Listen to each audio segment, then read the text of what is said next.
Hey everyone, in this video I'm going to show you how to delete a message on Slack to keep your conversations clean and correct any mistakes in your workspace.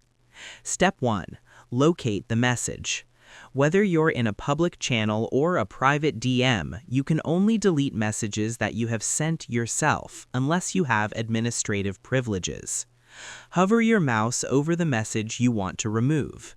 In the desktop app, a small menu of icons will appear on the right side of the message block.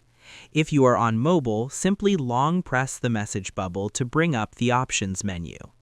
Step 2. Open the More Actions menu. Slack hides the delete command behind a submenu to prevent accidental clicks. Click on the three dots More Actions icon. This menu contains several options like Edit, Forward, and Remind Me.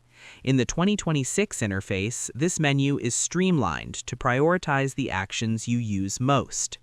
If you don't see the Delete option, it's likely because your workspace admin has disabled the ability for members to delete their own messages. Step 3. Confirm the deletion.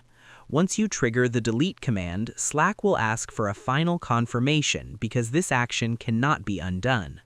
Select Delete Message from the list, then click the red Delete button in the pop-up window.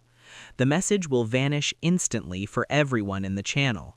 Unlike some other messaging apps, Slack does not leave a placeholder like "this message was deleted." It simply disappears as if it was never there.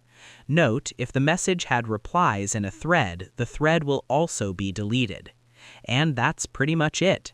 To delete a message in 2026, hover over your text, click the three dots More Actions icon, and select Delete Message. Confirm your choice in the pop-up, and the message will be permanently removed from the workspace for all users. I hope this helped you out, and I see you in the next one.